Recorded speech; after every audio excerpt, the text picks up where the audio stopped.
Mon nom est Léa Dubois. J'avais 38 ans lorsque j'ai réalisé que ma famille ne faisait pas que favoriser mon frère aîné. Il se sentait en droit de prendre ce que j'avais construit et de l'appeler « famille ».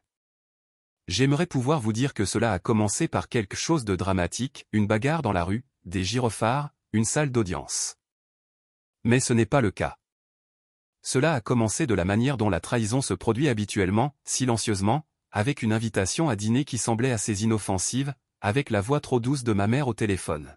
« Ton père et moi voulons passer te voir », a-t-elle dit. « Voir la maison correctement. Célébrer toi. Me célébrer. » Cela aurait dû être mon premier avertissement. Mes parents ne me célébraient pas. Pas vraiment. Ils louaient mon frère comme s'il avait inventé l'oxygène et traitaient mes accomplissements comme des corvées que j'avais accomplis sans les déranger. En grandissant, la dynamique dans notre maison n'était pas subtile. C'était pratiquement une règle gravée dans les murs. Mon frère aîné, Julien, était l'enfant d'or, l'aîné, le futur patriarche, celui qui ne pouvait rien faire de mal. Si Julien oubliait ses devoirs, le professeur était trop strict. S'il répondait, il était affirmé. S'il cassait quelque chose, c'était un accident. Si je faisais l'une de ces choses, j'étais égoïste, irrespectueuse, dramatique, un problème. Mes parents ne faisaient même pas semblant que c'était égalitaire. Ils parlaient de Julien héritant de la maison familiale juste devant moi, comme si j'étais une cousine éloignée en visite pour les vacances. Julien portera le nom de famille, dirait mon père, se gonflant comme s'il annonçait la royauté. Et Léa, ajouterait ma mère en souriant comme si c'était un compliment, elle est indépendante. Elle n'a pas besoin d'autant. Indépendante. Ce mot me suivait comme une ombre. Ce n'était pas un compliment, c'était une façon de justifier la négligence. Julien a eu la plus grande chambre. Julien a eu une voiture pour son 16e anniversaire, payé comptant comme si ce n'était rien. Julien est allé à l'université avec tout payé, les frais de scolarité, le logement, même l'argent de poche glissé dans les cartes d'anniversaire. J'ai eu des prêts étudiants et un emploi à temps partiel. Tu apprécieras mieux de cette façon. J'ai appris très tôt que si je voulais quelque chose, je devais l'obtenir 2 fois, une fois pour l'argent et une fois pour la permission d'exister sans être critiqué. À l'âge adulte, le favoritisme n'était plus une blessure d'enfance. C'était un style de vie. Quand Julien a épousé sa femme, Sophie, mes parents leur ont offert 30 000 € pour un acompte. Ils ont fait une fête pour cela, champagne, discours, photos publiées en ligne comme s'ils avaient accompli quelque chose d'héroïque. 4 ans plus tard, lorsque j'ai demandé s'il pouvait m'aider de la même manière, mon père s'est penché en arrière sur sa chaise et m'a fait une leçon sur la responsabilité fiscale. « Tu ne peux pas compter sur les autres, Léa », a-t-il dit, comme s'il n'avait pas juste écrit un chèque assez gros pour changer la vie de Julien. Alors, je ne me suis fié à personne. J'ai travaillé dur, le genre de travail qui laisse vos épaules définitivement tendues et votre esprit bourdonnant à 2 heures du matin. Je restais tard. Je suivais des certifications le soir. Je prenais des projets supplémentaires les fins de semaine. 15 années de semaines de 60 heures et d'économies agressives. J'ai sauté les vacances. J'ai sauté les brunchs. J'ai sauté tout ce qui n'était pas nécessaire parce que j'étais déterminé à construire quelque chose qui ne pourrait pas m'être enlevé.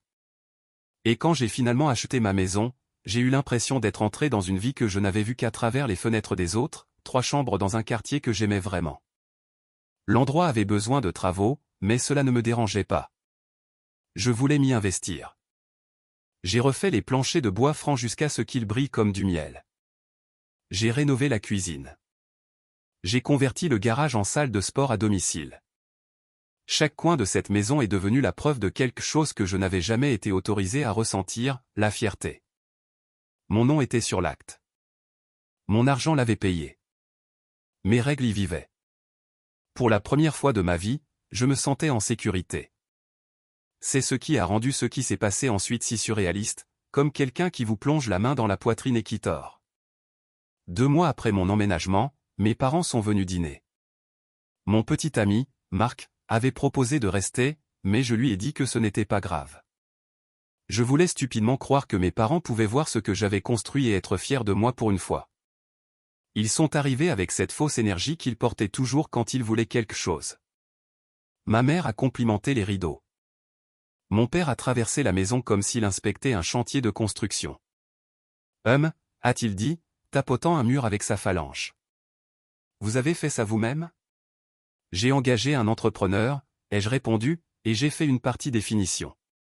Il a fait une grimace comme si j'avais avoué un crime. Bon, ça a l'air correct. Ma mère a dérivé derrière lui, scrutant les pièces comme si elle réarrangeait mentalement les meubles. Elle s'est arrêtée à l'escalier et a soupiré de manière dramatique. C'est beaucoup de maisons pour une seule personne, a-t-elle dit.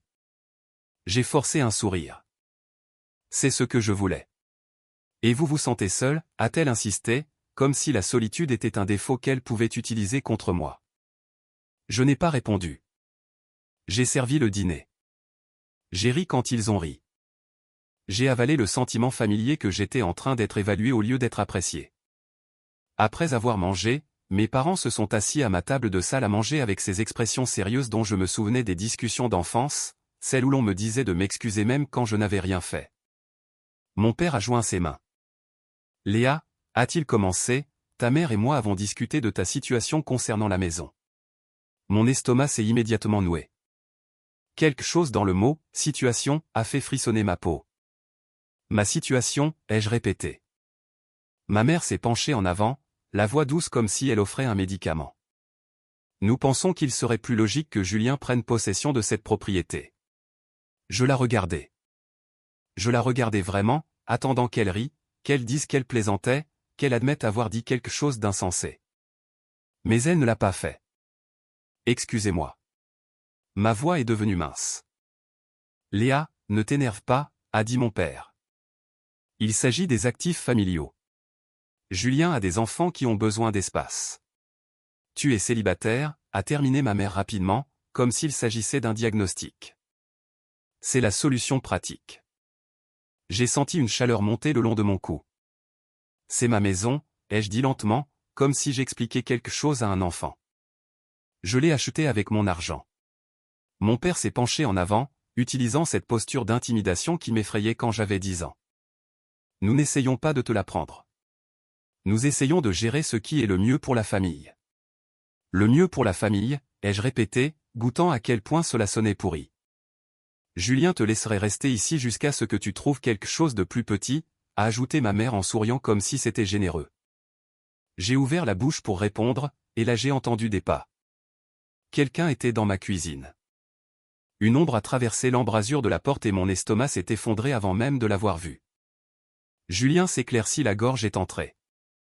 Il avait ce même sourire suffisant qu'il arborait depuis l'enfance, celui qui disait qu'il pouvait prendre mes jouets parce que maman me forcerait à partager. Ne le prends pas personnellement, a-t-il dit, comme s'il me réconfortait. C'est juste ce qui a du sens pour la famille. Tu n'as pas vraiment besoin de tout cet espace. Mes mains se sont serrées en poing sous la table. À cet instant, la maison autour de moi ne me semblait plus être un lieu de sécurité. Elle ressemblait à quelque chose qu'ils étaient déjà en train de diviser. J'ai repoussé ma chaise et me suis levé. Cette conversation est terminée, ai-je dit, la voix basse. Je ne signe rien. Ni pour vous, ni pour personne. C'est ma maison. La température dans la pièce a chuté comme si quelqu'un avait ouvert un congélateur. Mes parents ont échangé ce regard, celui qui signifiait que je ne faisais pas ce que je devais faire. Le sourire de ma mère s'est fissuré. La mâchoire de mon père s'est tendue. Le visage de Julien s'est assombri, comme s'il n'était pas habitué à entendre le mot « non ». Ils sont partis peu après, le dîner gâché comme si mon refus était l'offense. Quand les portes se sont refermées derrière eux, le silence dans ma maison semblait trop fort. J'ai traversé les pièces pour lesquelles j'avais tant travaillé, touchant les comptoirs, les cadres de porte, la rampe, comme si j'avais besoin de me rappeler que la maison était réelle. À minuit, seul dans ma cuisine, j'ai réellement ri à voix haute, pas parce que c'était drôle, mais parce que c'était tellement absurde que cela avait à peine de sens. Quel genre de famille exige que vous lui remettiez la seule chose que vous avez construite pour vous-même? Je ne le savais pas encore, mais cette nuit n'était pas la fin de la conversation. C'était le début d'une guerre que je n'avais jamais voulu avec les personnes qui étaient censées le plus m'aimer. Si j'avais su que cette nuit n'était que le coup d'ouverture, j'aurais peut-être dormi plus paisiblement. Pendant environ 48 heures après le départ de mes parents, tout est resté calme. Pas d'appel, pas de texto, pas de prise de nouvelles passives-agressives. Ce silence semblait faux. Au 3e matin, mon téléphone a commencé à vibrer comme s'il avait développé une conscience. D'abord, c'était ma mère. Nous sommes juste inquiets pour toi. La famille ne devrait pas se disputer pour des choses matérielles. Les enfants de Julien méritent la stabilité. Je n'ai pas répondu. Ensuite, mon père a appelé. J'ai laissé sonner. Il a laissé un message vocal de toute façon, sa voix lourde de ce ton de père déçu que j'avais grandi en craignant. Tu es déraisonnable, Léa. Pense à la situation d'ensemble. La situation d'ensemble, apparemment, était une vie où tout ce que je possédais devenait automatiquement une propriété commune tant que Julien le voulait. À la fin de la semaine, les leçons de morale avaient évolué en quelque chose de complètement différent, l'arrogance. Cela a commencé par un coup frappé à ma porte samedi matin. Je l'ai ouvert pour trouver Julien et Sophie debout avec des tasses de café comme s'ils passaient voir un ami. « Salut, petite sœur », a dit Julien joyeusement. Nous étions dans le coin. Mon estomac s'est affaissé. Tu aurais dû appeler. Sophie a souri trop largement. Nous ne voulions pas te déranger. Ils sont entrés sans attendre d'invitation. Sophie a immédiatement commencé à regarder autour d'elle, ses yeux passant de mur en mur. Tu sais, a-t-elle dit en tapotant le mur de mon salon, ça pourrait vraiment s'ouvrir si tu enlevais ça. Je la regardais. Ce n'est pas ta maison. Elle a ri légèrement. Bien sûr que non. Juste en pensant à l'avance. Julien a hoché la tête comme si c'était déjà réglé. Nous referions probablement la cuisine aussi. Les enfants ont besoin d'espace. Je suis resté là, figé, ayant l'impression s'éclaircir la gorge d'être entré chez moi et d'avoir trouvé des étrangers en train de redécorer mentalement. Je vous l'ai déjà dit, ai-je dit. Cela n'arrive pas, ils ont hoché la tête, souriant, de la même manière que les adultes sourient à un bambin qui fait une crise. Nous comprenons que tu y es attaché, a dit Sophie. Le changement est difficile. Après leur départ, j'ai appelé mon petit ami Marc. Ça devient bizarre, lui ai-je dit. Bizarre, a-t-il dit. Léa, c'est carrément envahissant. Marc était là depuis assez longtemps pour voir le favoritisme, s'éclaircit la gorge mais même lui semblait choqué par leur audace. Change les serrures, a-t-il dit. Et arrête de te justifier. J'aurais dû écouter plus tôt. La prochaine fois qu'ils se sont présentés, ils n'ont pas frappé. Je suis rentré des courses pour trouver le VUS de Julien dans mon allée. Mon cœur s'est mis à battre avant même que j'atteigne la porte. Ils avaient utilisé la clé de rechange. Sophie était dans ma cuisine en train de réarranger mon comptoir comme si elle en était propriétaire. Les enfants de Julien couraient dans la maison, chaussures aux pieds, rebondissant sur les meubles. « Salut », a dit Julien avec désinvolture. « Tu as laissé une clé dehors. » Pas très sécurisée. J'ai senti quelque chose se briser dans ma poitrine. « Sortez. » Ma voix tremblait. Sophie a froncé les sourcils. « Léa, ce ne sont que des enfants. » L'un d'eux a heurté ma table basse, renversant une photo encadrée. Le verre s'est fissuré. « Les enfants sont des enfants », a dit Julien en haussant les épaules. J'ai marché jusqu'à la porte, j'ai attrapé la clé de rechange sous la pierre, et je l'ai levée. Vous n'utiliserez plus jamais ça. Ils sont partis agacés, comme si j'étais le problème. Cet après-midi-là, Marc est venu et m'a aidé à changer les serrures. Ce n'est pas un comportement de famille, a-t-il dit en serrant un boulon. C'est des gens qui testent jusqu'où ils peuvent aller. C'est alors que j'ai installé des caméras de sécurité, porte d'entrée, porte arrière, allée. Je détestais en arriver là, mais je détestais encore plus me sentir en insécurité dans ma propre maison. Pendant un moment, les caméras sont restées silencieuses. Puis sont venus les textos. Tu es en train de déchirer la famille. Ton frère ne te traiterait jamais comme ça. Tu es égoïste, a ajouté ma tante. Puis un cousin. Tout le monde avait des opinions. Personne n'a offert de dire à Julien de reculer. Le pire, c'est que Julien a commencé à se présenter quand je n'étais pas là. Je recevais des alertes de mouvement pendant que j'étais au travail, son VUS s'approchant de mon allée, lui faisant les 100 pas comme s'il mesurait. Sophie désignait du doigt les fenêtres, le garage, l'arrière-cour, planifiant. La première fois que je les ai confrontés, Julien a ri. Tu es paranoïaque, a-t-il dit. Détends-toi. Mais les caméras ne mentaient pas, et la nuit où tout a franchi une limite que je ne pouvais plus ignorer, non plus. Outre la maison, la seule chose que j'aimais vraiment était ma Dodge Dart de 1969, vert métallique, moteur d'origine. J'avais passé 2 ans à la restaurer, chaque fin de semaine libre, chaque euro supplémentaire. C'était plus qu'une voiture. C'était la preuve que je pouvais construire quelque chose de beau à partir de rien. J'ai entendu le bruit depuis l'intérieur de la maison, un bruit de grattement, lent, délibéré. J'ai regardé par la fenêtre et j'ai senti mon sang se transformer en glace. Le fils de Julien, âgé de 10 ans, traînait une pierre le long du côté de ma voiture, gravant une profonde ligne blanche dans la peinture. J'ai couru dehors. « Qu'est-ce que tu fais » ai-je crié. Il m'a regardé et a souri. « Ce n'est qu'une vieille voiture » a-t-il dit, traînant la pierre plus fort. J'ai craqué. J'ai arraché la pierre de sa main et je l'ai jetée dans la cour. Je l'ai repoussé, pas fort, mais assez pour qu'il tombe. « Éloigne-toi de ma voiture !» Il a crié comme si je l'avais agressé. Julien et Sophie se sont précipités dehors, suivis de mes parents, qui avaient apparemment été à l'intérieur de ma maison tout ce temps. « Qu'est-ce qui ne va pas chez toi » a crié Sophie en attrapant son fils. « Il vient de causer des milliers d'euros de dégâts » ai-je dit en pointant le sillon qui courait le long de la voiture. « Ce n'est qu'une voiture » a dit Julien avec dédain. Mon père a posé une main sur mon épaule. « Léa, calme-toi. Tu réagis de manière excessive. » Je l'ai écarté. C'était ça. C'était le moment où j'ai compris quelque chose clairement, peu importe ce qu'ils feraient, peu importe jusqu'où ils iraient, j'aurais toujours tort, s'éclairci la gorge de me défendre. Aucun d'eux n'a reconnu les dégâts. Aucun d'eux n'a proposé de payer. Ils m'ont fait la leçon à la place sur la colère, sur les priorités, sur la famille. Quand ils sont finalement partis, je me suis tenu seul dans mon allée, traçant la rayure avec mes doigts.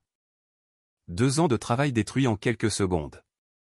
Et d'une manière ou d'une autre, j'étais toujours la méchante. Cette nuit-là, je n'ai pas pleuré. Je n'ai pas crié. J'ai ouvert un dossier sur mon ordinateur portable et j'ai commencé à tout documenter, texto, date, heure, image, parce que quoi que cela devienne, je n'allais pas y faire face sans préparation. Je n'ai pas dormi cette nuit-là. Chaque fois que je fermais les yeux, je voyais la cicatrice blanche courir le long du côté de ma voiture. J'entendais à nouveau le bruit de grattement, lent, intentionnel, comme quelqu'un gravant son nom sur quelque chose qui ne lui appartenait pas. Au matin, la colère s'était durcie en quelque chose de plus froid, la résolution. À exactement 9 heures du matin, j'ai appelé Julien. « Je veux 3 500 € pour les dégâts causés à ma voiture » ai-je dit, gardant ma voix plate. « C'est le minimum pour une restauration professionnelle. » Il y eut une pause sur la ligne. Puis il a ri. « Tu plaisantes. » « Je ne plaisante pas. C'est une éraflure, Léa. Lustre-la. » « Tu as une séquence vidéo de ton fils le faisant exprès » ai-je répondu. « Soit tu paies, soit je dépose un rapport de police pour vandalisme et je soumets une demande d'assurance le nommant. »« C'est un mineur » a ricané Julien. « Il ne lui arrivera rien. »« En tant que parent, tu es légalement responsable » ai-je dit. « Et j'ai la documentation. » Une autre pause. Plus courte cette fois. « Je te donnerai 5 cents » a-t-il dit. « C'est généreux. » Non, ai-je répondu. Tu as jusqu'à la fin de la journée. Il m'a raccroché au nez. 3 heures plus tard, je suis entré au poste de police avec une clé USB, des photos imprimées, des horodatages et des captures d'écran de textos où Julien minimisait les dégâts. L'agent a écouté patiemment, sceptique au début, jusqu'à ce que je lui montre les images. Les querelles familiales deviennent laides, a-t-il dit. Mais les dégâts matériels restent des dégâts matériels. Au moment où je suis parti, un rapport avait été déposé. C'était le moment où ma famille avait cessé de prétendre que tout cela était pour le mieux et avait commencé à me traiter comme une traîtresse. Le groupe de discussion est devenu silencieux pour moi. Des projets de vacances sont apparus sans mon nom. Les conversations se terminaient brusquement quand j'entrais dans les pièces. J'ai appris par des cousins que mes parents disaient aux gens que j'étais instable, obsédé par l'argent, pas en bonne forme mentale. Julien, entre-temps, ne prenait plus la peine d'être subtil. « Tu fais une énorme erreur » m'a-t-il envoyé par texto un soir. On peut faire ça à l'amiable ou à la dure. Je n'ai pas répondu. Je l'ai juste sauvegardé. Le vandalisme a commencé peu de temps après. Ma boîte aux lettres a été fracassée. Quelqu'un a piétiné mon jardin. Des œufs ont éclaboussé ma porte d'entrée 2 fois. Une fois, je suis rentré pour trouver ma caméra de sécurité inclinée vers le haut, délibérément pointée vers le ciel. J'ai déposé des rapports à chaque fois. À la 3e visite, les agents m'ont reconnu. Regardez, m'a dit l'un d'eux doucement, en me mettant à l'écart. Nous n'avons pas les ressources pour prioriser ce genre de choses à moins d'attraper quelqu'un en flagrant délit. Alors, je suis juste censé laisser faire, ai-je demandé. Il a secoué la tête. Documentez tout, améliorez votre sécurité et envisagez des options civiles, ordonnances de restriction, poursuites judiciaires, des mots que je n'aurais jamais pensé associer à ma propre famille. J'ai amélioré les caméras le lendemain, les ai montées plus haut, ajouté des batteries de secours, des alertes de mouvement directement liées à mon téléphone. J'ai installé une boîte aux lettres en acier encastrée dans le béton. J'ai cessé de prétendre que cela allait passer. Un soir, je suis rentré pour trouver les enfants de Julien faisant du vélo sur ma pelouse, creusant de profondes rainures dans l'herbe que je venais de refaire pousser. Sophie était assise dans son VUS de l'autre côté de la rue, faisant défiler son téléphone. J'ai marché droit jusqu'à sa vitre. « Faites descendre vos enfants de ma propriété, » ai-je dit. Elle n'a même pas levé les yeux. Ils jouent juste. C'est une violation de propriété. Elle a levé les yeux au ciel. Mon Dieu, Léa, tu es si dramatique. C'est pour ça que tout le monde pense que tu es instable. J'ai sorti mon téléphone et j'ai commencé à enregistrer. Quelque chose a changé immédiatement. Sophie a claqué des doigts, rappelant les enfants avec une fausse douceur. Alors qu'ils s'éloignaient à vélo, elle s'est penchée vers moi. « Tu vas le regretter », a-t-elle dit doucement. Cette nuit-là, j'ai appelé Marc et je lui ai tout raconté. Ce n'est pas normal, ai-je dit. Même pour ma famille. Non, a-t-il convenu. Ça semble désespéré. Ce mot est resté avec moi, désespéré. Julien avait toujours été arrogant, mais ça, c'était frénétique, comme quelqu'un qui se noie et agrippe tout ce qui est à portée de main. J'ai commencé à prêter plus attention. Ses réseaux sociaux racontaient une histoire différente de sa confiance. Des vacances dont il se vantait avaient disparu sans explication. Son enfant aîné était passé d'une école privée à une école publique au milieu de l'année.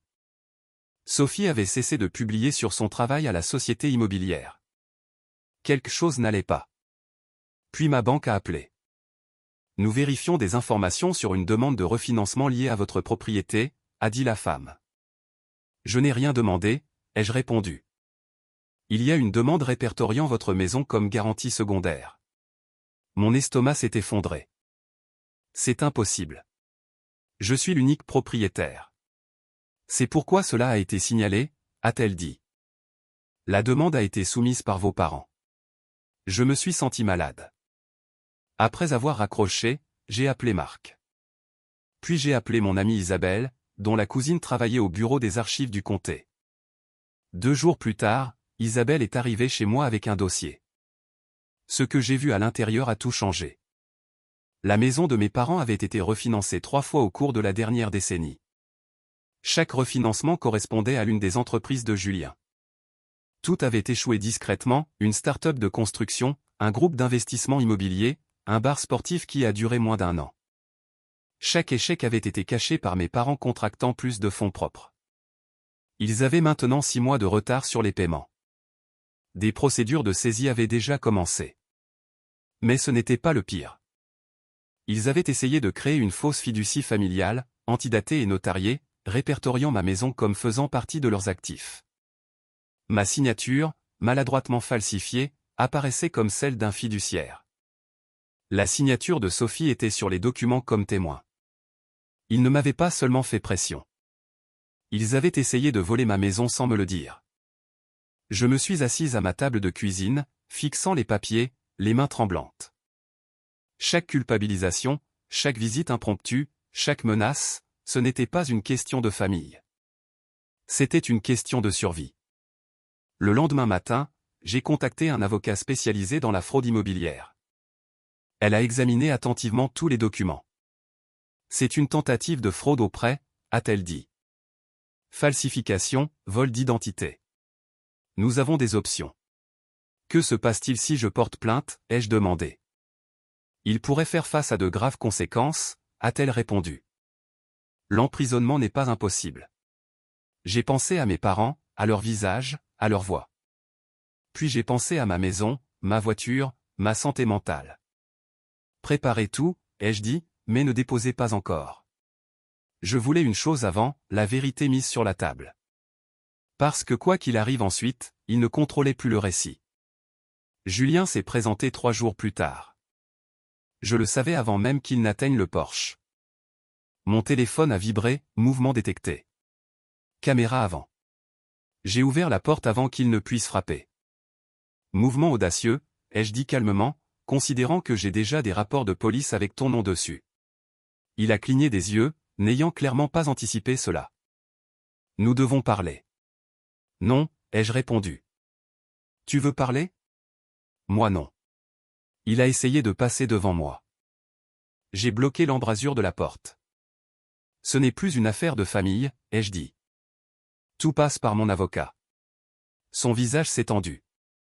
Tu as engagé un avocat? Jésus, Léa, tu exagères. J'ai souri pour la première fois depuis que ce cauchemar avait commencé. Tu as essayé d'utiliser ma maison comme garantie sans mon consentement. C'est de la fraude.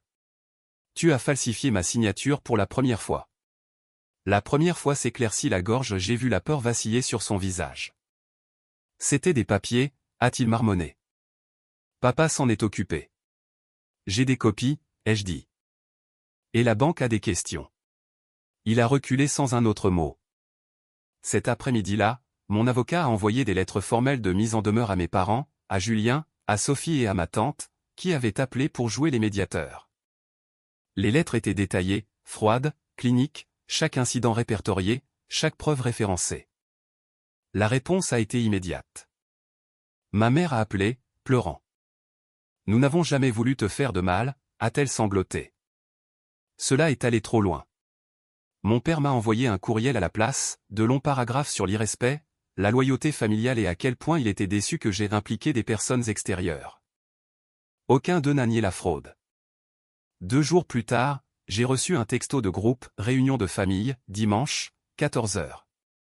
Présence attendue. J'ai passé les 4 jours suivants à organiser mes preuves dans un classeur si épais qu'il se refermait à peine, onglet, date, capture d'écran, dossier de prêt. Séquence vidéo, photos, rapport de police. Marc a demandé si je voulais qu'il soit là. Je n'ai pas besoin de soutien, ai-je dit. J'ai besoin de témoins. Quand je suis arrivé chez mes parents, tout le monde était déjà là, mes parents, Julien et Sophie, leurs enfants, ma tante, 2 cousins qui avaient clairement été invités pour appliquer une pression.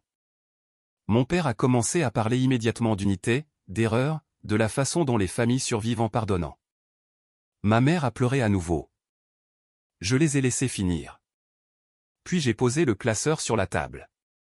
Je sais pour les hypothèques, ai-je dit. Je sais pour la saisie. Je sais pour la fiducie falsifiée et la demande de prêt utilisant ma maison. La pièce est devenue silencieuse. Julien est devenu blême. Les pleurs de ma mère se sont arrêtés en plein sanglot. Mon père a ouvert la bouche. Léa, c'est un malentendu. Non, ai-je coupé. C'est une fraude documentée. Julien s'est levé, pointant du doigt. Tu ingrate, asseyez-vous, ai-je dit, sans élever la voix. Je n'ai pas fini. C'est alors que la porte s'est ouverte. Mon oncle Thomas est entré. Je suis en retard, a-t-il dit, puis il a regardé droit Julien. Mais je pensais que cette conversation devait avoir lieu avec tout le monde présent. Les yeux de Julien se sont écarquillés. Thomas s'est tourné vers la pièce. J'ai prêté à Julien plus de 80 000 € au cours des 4 dernières années, de l'argent qu'il avait promis de rembourser, de l'argent dont je sais maintenant qu'il n'a servi à rien. Mon père a essayé d'interrompre. Thomas a haussé la voix. Vous l'avez couvert assez longtemps. Il vide cette famille de son sang. La pièce a éclaté. Sophie a commencé à pleurer. Ma tante a eu un hoquet de stupeur. Ma mère avait l'air d'être sur le point de s'évanouir. Je me suis levé. Vous avez deux options, ai-je dit. Option 1, s'éclaircit la gorge, je porte plainte. La banque enquête. La maison est saisie. Des accusations criminelles suivent. J'ai marqué une pause. Option 2, vous me laissez tranquille définitivement. Aucun contact, aucune visite, aucune manipulation. Ma maison reste la mienne. Ma mère a chuchoté, tu ne peux pas couper ta famille. Regardez-moi faire, ai-je dit. J'ai fait un pas dehors avant que quelqu'un ne puisse répondre. Alors que j'atteignais ma voiture, mon père m'a appelé. Léa, s'il te plaît. Nous pouvons arranger ça. Je me suis retourné une dernière fois. Vous avez eu des années, ai-je dit. Vous avez choisi Julien à chaque fois. Cette fois, j'ai choisi moi-même. Ils ont choisi le silence. C'était leur réponse. Le lendemain matin, ma mère a envoyé un texto, nous acceptons tes conditions. Pas d'excuses, pas de reddition de compte, juste une reddition enveloppée de politesse. Je n'ai pas répondu. Au lieu de cela, j'ai appelé mon avocat et je lui ai dit de tout déposer. L'ordonnance de restriction est passée en premier, 150 mètres. Aucun contact. Aucune excuse. L'affaire civile a suivi. Le jugement pour les dégâts causés à ma voiture est arrivé par la poste quelques semaines plus tard, 3 500 € plus les frais. Julien ne l'a jamais payé volontairement, il a été prélevé. La maison de mes parents est tombée en saisie discrètement. Pas d'annonce dramatique, juste une annonce sur un site du comté et un panneau d'agent immobilier que j'ai vu une fois en passant en voiture. La dernière entreprise de Julien s'est effondrée. Sophie a perdu son emploi. Ils sont allés vivre chez les parents de Sophie. 9 mois plus tard, Julien s'est présenté à mon bureau. La sécurité l'a arrêté avant qu'il ne m'atteigne. 5 minutes, a-t-il plaidé. Ils vont tout perdre. Je l'ai regardé à travers la vitre. Ils toussent, je m'en suis allé. La vie est devenue calme après cela. J'ai terminé mes rénovations. J'ai obtenu une promotion. J'ai appris ce que la paix ressemblait. Parfois, Marc et moi nous asseyons sur la terrasse arrière le soir, regardant le soleil se coucher derrière la maison que j'ai gagnée. Cette maison n'a jamais été une question de propriété. C'était une question de preuve, preuve que je pouvais construire quelque chose sans permission. Preuve que l'amour sans respect n'est pas de l'amour. Preuve que la famille n'est pas le sang, c'est le comportement. Et les personnes qui ont essayé de démolir ma vie, elles n'ont jamais